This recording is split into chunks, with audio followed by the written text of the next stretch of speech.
Hey everybody, today it's a video on SARMs versus steroids.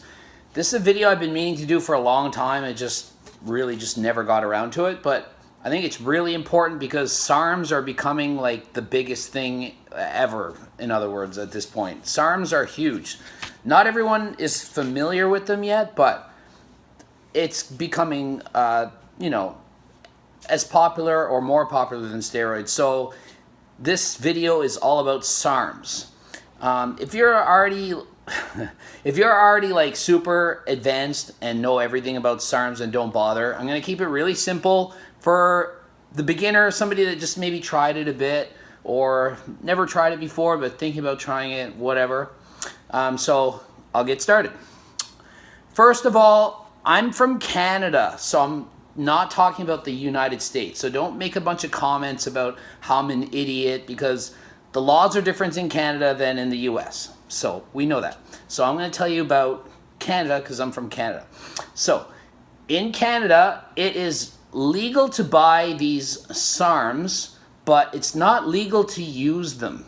So it kind of sounds ridiculous. So you're basically, when you're buying a SARM, you're agreeing to buy it for research purposes. But what research are people really doing? They're probably going to swallow it or take it, but you're not really supposed to.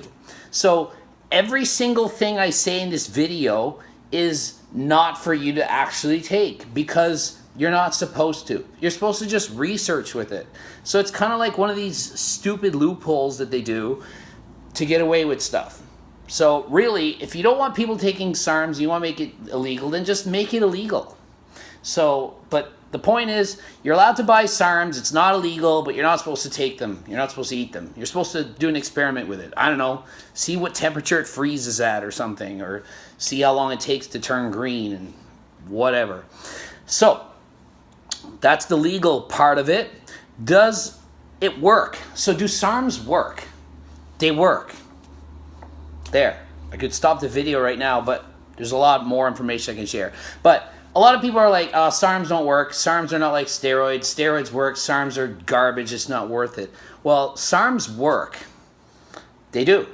So where did SARMs come from? Well, SARMs were invented to kind of replace steroids so that doctors could prescribe it to patients who needed them. So right now, for example, I have a doctor's prescription for testosterone because my body doesn't really produce it properly because of my use of steroids in the past. So it's something, that the doctor can give you if you want, if it's required. SARMs, the doctors can't give you that.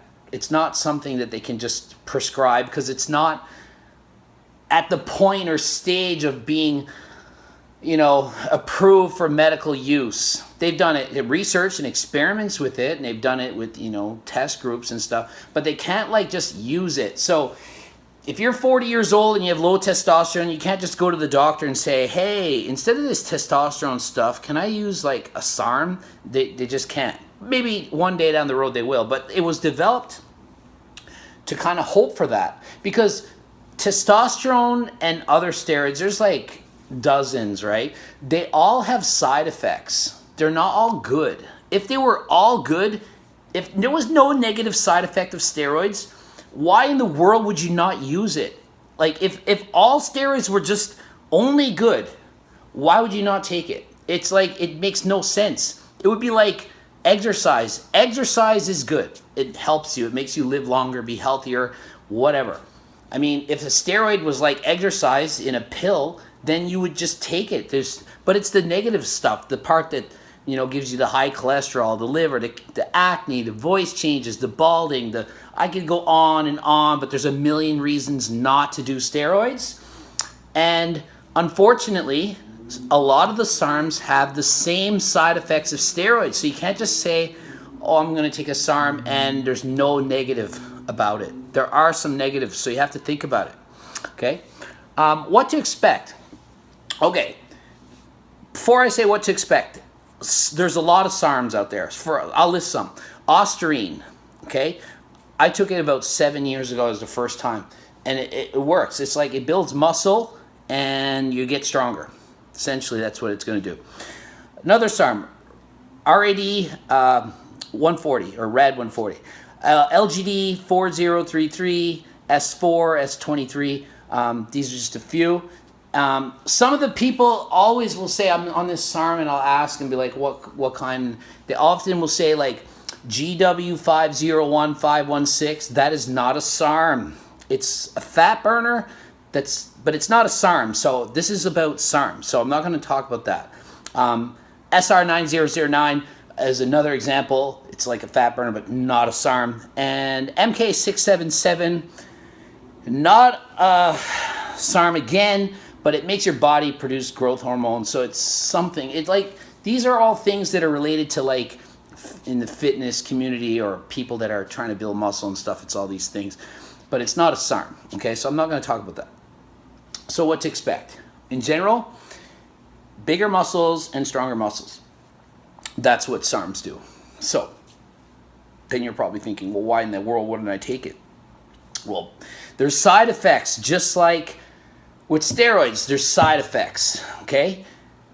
Are there as many side effects? Some are worse, some are less worse. So SARMs, to me, they're not steroids, but they really are steroids. So if you're taking a SARM, you are not natural. Like, it's not like you're taking vitamin C or whey protein from the supplement store or a caffeine pill or something. Like, it's not natural, and you will fail a drug test if you're in the Olympics, if you're in a powerlifting contest and it's like a real drug tested kind of competition. If you're in a bodybuilding contest at drug tests, like the 1 in a million that do, then you're not allowed to use it. So don't use it if you're getting drug tested, because you will probably fail. They are very hard to use and just pass a test. It's not like one of these like things you can just pass. So if you're using SARMs, don't do drug tested contests because you will fail. All right, so SARMs versus steroids. Okay, some SARMs are stronger than steroids. Some SARMs are weaker than steroids, and vice versa. So it depends what you're taking and at what dose. But people that think that SARMs are not like, oh, it's not really serious, it's like just a SARM. There's SARMs that are building muscle like crazy, like ridiculous crazy, just as much as a lot of steroids, okay? Some of them are stronger than testosterone. So testosterone, male hormone, it's stronger than testosterone. So it's very powerful. Okay. One of the things that's bad about steroids is you take it and then you get really strong and really big and you feel awesome. And then as soon as you stop, you get really small and really weak and you feel like shit. So it's like the opposite. It's almost like every drug in the world is like that. If you take something, you have this crash. So steroids, when you're taking it, you feel amazing, and then you stop, you feel like shit. And then that's why you're going to want to take steroids again, because, you know, you get this up and down feeling of awesomeness and then down, and then you want to take it again. So kind of like a drug. It's not like really physically addictive, but maybe mentally more so, or like visually, like you see big muscles and you can lift all these big weights and then you can't. So SARMs, they have the same kind of thing, but are less, there's less of a drop off after. So if you're taking a SARM, you're going to get bigger and stronger, and if you stop it, you're going to lose some of that strength and some of that mass that you built, but not as much as most of the steroids. Do you need a PCT? So post-cycle therapy, some of the SARMs you do. So if you take certain SARMs, and I'm not going to get into every single detail because I could probably just do a video on each one maybe later. But you don't really need a PCT if you go and take a lower doses, or you do certain ones that are not like really suppressive, as in like shuts down your body's natural production of testosterone. They do, some of them shut you down small amounts, but not a lot. So you're still going to have like a sex drive and stuff, and when you stop, you're probably still going to have a pretty decent sex drive, but not as much, but it'll keep some of it, you know, so not as serious. So some of the SARMs are a lot better than steroids in terms of the side effects. The main side effects that I'm thinking about, like with steroids, like the most main ones here, would be like virilization, so females becoming more like males. So let's call it body hair, facial hair, deeper voice, like all these things that make you like more manly. Okay, so steroids do that. Okay, different steroids do it more than others. Man, it just could go on. This video would be way too long though. But so that's one thing. Acne, lower sex drive when you come off, increased sex drive when you're on, more muscle when you're on steroids, more strength when you're on steroids. Basically, more of all the good stuff you want, but the negatives, like bad cholesterol, liver enzymes, so your liver's a mess, prostate problems. Geez, I'm just losing my train here. Basically, don't think that you can take a SARM or a steroid without getting a bunch of side effects. So I'm just made some notes so I wouldn't forget everything. More dangerous, talked about that. Okay, yeah, I'll just take a basic steroid like Anavar. Anavar is probably safer for you than a lot of the SARMs. So just because it's a SARM doesn't mean it's safe, okay? So be careful. Why do some people use SARMs versus some using steroids? Well, basically, SARMs don't have all the like negative view from like the world, like baseball players with the Barry Bonds hitting the home runs, and everyone feels bad that they broke all these records and then they cheated and all this horrible stuff. So steroids are really frowned upon, and so it's like the horrible thing in steroids. But SARMs aren't, it's not gotten to the point of like people talking about it and making it bad. So when somebody's taking a SARM, it's so easy to be like, oh, I'm just using a SARM. So just think like guys with girlfriends and wives, you know, if you're a dude and you got a girlfriend and you're like, am I going to tell her I take steroids and inject things in my bum, or am I just not? So you probably, you know, won't say anything. A lot of people won't. But if you're like telling your girlfriend, oh, you take this SARM, it builds muscle, whatever, she's not going to care. It's in a little bottle, it's a pill. She might even take it herself. Oh, babe, just take one a day. I take 3 a day. You take one and you'll gain muscle. And then she's all of a sudden gaining muscle, and it's not a big deal. But if you say, hey, it's steroids, whoa, and then it's like, whoa, it's steroids, don't take that, you're going to die. SARMs, it's like, it's not a big deal. So that's really why I think that SARMs are so popular, becoming so popular, because it's like, it's just a SARM. What is it, a SARM? It's just some dumb name. Selective androgen receptor modulator. Who the heck knows what that is? It builds muscle and it's not bad, and you can buy it on the internet. It's online. It must be good for you. But it's being sold in a special way, like that you're not supposed to actually take it. But anyway, that's why I think people will take SARMs and not. So basically, I'll try to close out here. SARMs are possibly safer than steroids, but also some are more likely dangerous than steroids. For example, the Anavar being probably safer than a lot of the SARMs.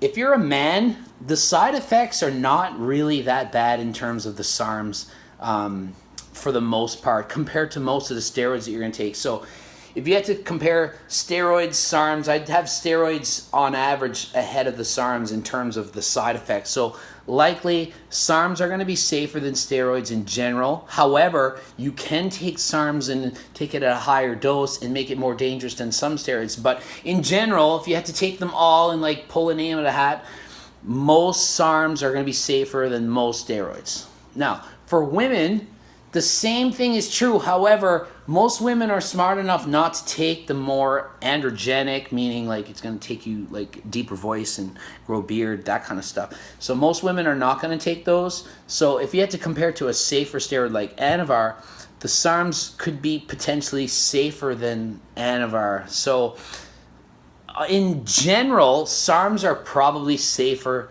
than steroids, okay? And they're legal to buy. I mean, but really, in Canada, steroids are legal too. And you're not allowed to sell steroids though, so it's not legal to like just go out and sell steroids.